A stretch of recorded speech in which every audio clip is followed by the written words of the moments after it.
Hello and welcome back to another interview produced by TVC 22. I'm your journalist, Bruce De La Cruz. Today we're speaking with Konstantin Malikos, the NDP candidate for Glengarry Prescott-Russell. How are you, Konstantin? I'm very well. How are you? Doing well, thank you. Konstantin, can you tell us why the crowds are out here today? Because nobody wants a cement plant in L'Orignal, and they're making their opposition clear today. Perfect. And before we get into that, why don't you just tell us how we got to this point? Basically, the zoning has not respected the citizens and the will of the citizens. People have made their opposition to this clear since the beginning. Nobody wants the cement plant to move ahead. It has not been a controversial issue here. I mean, in L'Orignal, there's essentially consensus on the matter for the most part. But the reality is that because of the United Counties of Prescott-Russell being a consolidated municipality, the zoning was pushed forward anyway. And that decision was made at a municipal level. But throughout, the federal and provincial government representatives here have remained silent, and as a result, there has not been a strong opposition or a strong pushback. So now we're at a point where the legal challenges are exhausted. And so now we're looking at a political solution and only a political solution. So first of all, I'm asking politely, because I can't force their hand here. I'm asking the UCPR to reevaluate this and hold a new vote. And I hope that they vote a different way this time, since some of the mayors that were involved in the original decision are no longer there. Having said that, if they refuse to move forward with that, there's still things that we can do at a federal level. The Ganazadage First Nation came out here to show their opposition to this plant at one of the many municipal meetings. I was in conversation with them, and they've confirmed that they still are opposed to this plant. So therefore, under the principles of UNDRIP, this shouldn't move forward. We signed on to UNDRIP this year. That means that we are responsible to show that we can put our money where our mouth is and actually observe the principles of UNDRIP and have meaningful consultation. And consultation doesn't mean talk to them for a little while and then do whatever you're going to do anyway. Consultation means listening to their concerns and addressing those concerns. So finding a new place that is a more appropriate place for something like a cement plant, such as an industrial park somewhere that is already designed for this kind of heavy industry, not a pastoral, beautiful area in the middle of the country. Beyond that, this will impact interprovincial waters, so it does fall under the Fisheries Act. So there is room for an injunction there. We have to prove that it'll impact a species of fish, so there will have to be some research. It'll be very involved. But if it comes down to it, that is a path that we can take, and that is a path that I would be willing to take if MP to go that far. Perfect. And just going back on what you're talking about, some of the concerns. So if the cement plant is built, what's going to happen? Describe some of the domino effects. Well, it's going to really impact the environment here, and it's going to create a lot of smog and a lot of particulates in the air that will impact people's health, which will in turn impact the tourism industry that is growing here. Restaurants are opening, hotels are opening. There's really been a push in the last little while to really build this up as a tourism mecca, and the reality is that this cement plant will very much negatively impact. So a few jobs in the short term is going to be nothing compared to what it's going to do for this community in the long term. Perfect. And just going through my notes, moving forward, do you just feel that there's a big disconnect, lack of communication, and voices not being heard with the UCPR right now? Absolutely, but I do believe that the municipalities of the UCPR do want to act in good faith, do care about what people want in their communities, do want to listen. I know many of the councillors in many of the municipalities, I know many of the mayors, and I do believe that if they were to have another vote and really listen to people's concerns, that they might come to a different decision. Mm-hmm. And just to look at it from another angle, is there a way to build the cement plant safely? No, there is absolutely not. Not here. And the environmental assessment that was done was so full of holes. Like there were issues with whether it was with inconsistencies between metric and imperial tons. The assessment was done in when the standard so long ago that the standards have since changed. There's no way to move forward. At least not with the assessment as it is. There would at least need to be a new assessment done. And even then, the pollutants from a cement plant, even if they are within the limits of acceptable pollutants from a cement plant, have a huge impact on the air quality around them. And there are industrial lots for that. There are industrial parks for that. That's not something that you put in a beautiful agricultural community. And speaking off of that, we see behind us, or behind all of us right now, are just many protesters, people that have come out to support you and support this protest. Just looking from their point of view, what are they fighting for right now? They're fighting for their community and they're fighting for their environment. And isn't that a beautiful thing? We're in a climate crisis right now, and so we should be fighting for our environment.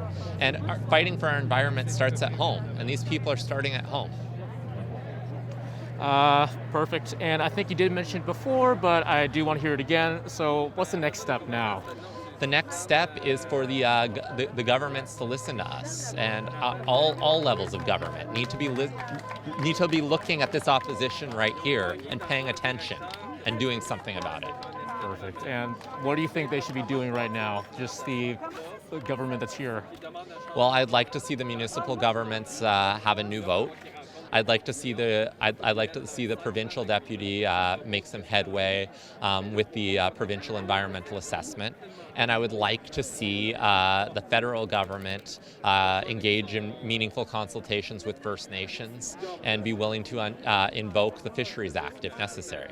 What should the average person do just to help out this cause? Continue contacting all their members, all their elected representatives at all levels of government and making their opposition heard.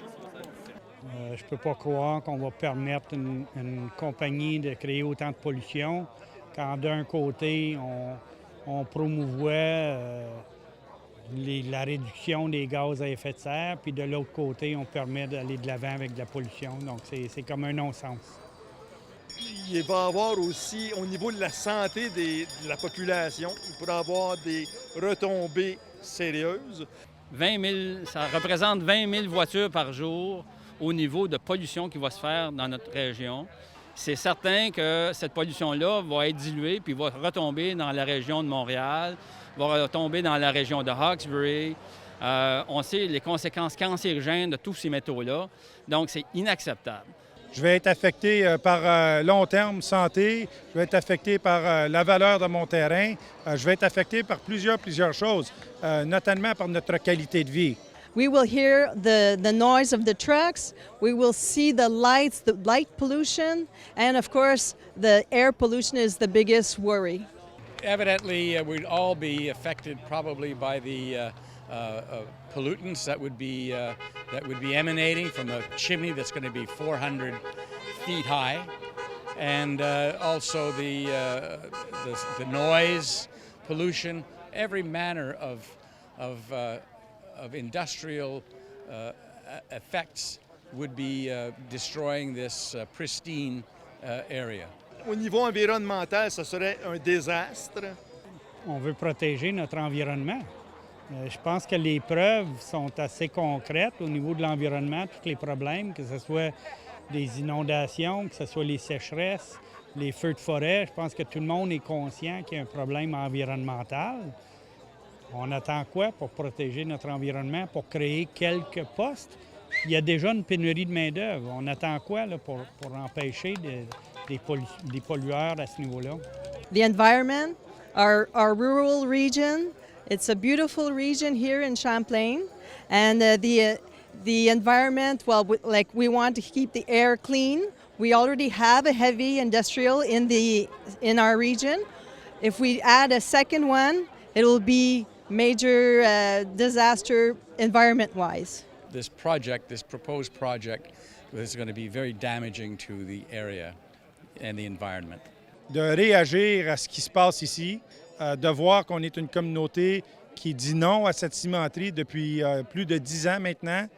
Notre message a été clair, mais non entendu. Ils veulent protéger leur santé et l'avenir de nos enfants, de nos petits-enfants, de tout le monde. Il ne faut pas que ça passe.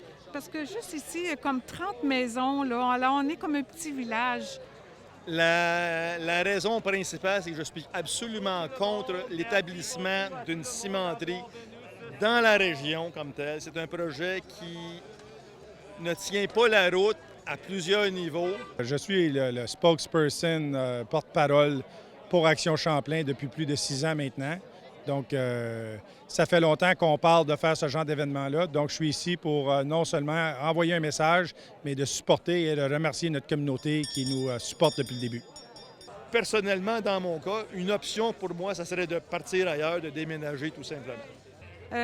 Moi et mon mari, on demeure pas loin. Ça va être comme en face que la construction va être faite. Alors, on veut vraiment que ça passe pas, là. C'est pas bien, c'est pas bon.